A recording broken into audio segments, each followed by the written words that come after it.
ಮಾತನ್ನ ವಾಪಸ್ ತಗೊಳ್ಳೋದಿಲ್ಲ. ಕಾಂಗ್ರೆಸ್ ಎಲ್ಲ ಸಂದರ್ಭದಲ್ಲೂ ಕೂಡ ಏನ್ ಕೊಟ್ಟಿದ್ದೇವೆ ಮಾತು, ಆ ಮಾತಿನಂತೆ ನಡ್ಕೊಂಡಿದ್ದೇವೆ. ನಾವು 15 ಲಕ್ಷ ದುಡ್ಡು ಕೊಡ್ತೀವಿ ಅಂತ ಹೇಳಲಿಲ್ಲ, ನಾವು 2 ಕೋಟಿ ಉದ್ಯೋಗ ಕೊಡ್ತೀವಿ ಅಂತ ಹೇಳಲಿಲ್ಲ, ನಾವು ಹೇಳಿದ್ 2,000 ರೂಪಾಯಿ ಕೊಡ್ತೀವಿ ಅಂತ ಹೇಳಿ ಇವತ್ತು 1,17 ಲಕ್ಷ ಕುಟುಂಬಗಳಿಗೆ 2,000 ರೂಪಾಯಿ ಹಣವನ್ನ ಕಳೆದ 8 ತಿಂಗಳಿಂದ ಕೊಟ್ಟಿದ್ದೀವಿ. 14,000 ರೂಪಾಯಿ ಅವ್ರ ಕುಟುಂಬಕ್ಕೆ ಹೋಗಿದೆ. ಅವ್ರ ಜೀವನ ನಡೀತಾ ಇದೆ, ಅವ್ರ ವಿದ್ಯಾಭ್ಯಾಸ ನಡೀತಾ ಇದೆ, ಬಡವರು ಮಾತ್ರೆ ತಗೊಳ್ತಾ ಇದ್ದಾರೆ, ಅವ್ರ ತಂದೆ ತಾಯಿನ ನೋಡ್ಕೊತಾ ಇದ್ದಾರೆ, ಅವ್ರ ಕುಟುಂಬ ನಿರ್ವಹಣೆ ಚೆನ್ನಾಗಿ ನಡೀತಾ ಇದೆ. ಕನಿಷ್ಠ ಒಂದು ಕುಟುಂಬಕ್ಕೆ 5,000 ರೂಪಾಯಿ ಕೊಡುವಂತ ಕೆಲಸ, 5,000 ರೂಪಾಯಿನ ಅನುಕೂಲಗಳು ಸಿಗ್ತಾ ಇದೆ.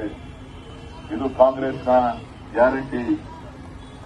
ಈ ಗ್ಯಾರಂಟಿಯನ್ನ ಇವತ್ತು ನಾವು ಅನುಷ್ಠಾನ ಮಾಡಿದ್ದೇವೆ.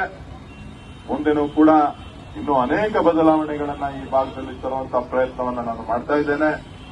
ಸದಾ ಈ ಕ್ಷೇತ್ರದ ಅಭಿವೃದ್ಧಿಗೆ, ಬಡವರ ಕಲ್ಯಾಣಕ್ಕೆ, ಯುವಕರ ಒಂದು ಆಶಾಕಿರಣವಾಗಿ ಯುವಕರ ಜೊತೆ ಕೆಲಸ ಮಾಡಬೇಕು, ಯುವಕರಿಗೆ ಪ್ರೋತ್ಸಾಹ ಕೊಡಬೇಕು, ಈ ಭಾಗದ ಸಮಸ್ಯೆಗಳನ್ನ ಬಗೆಹರಿಸಬೇಕು ಅಂತೇಳಿ ಕೆರೆ ತುಂಬತಕ್ಕಂತ ಯೋಜನೆ ಕೂಡ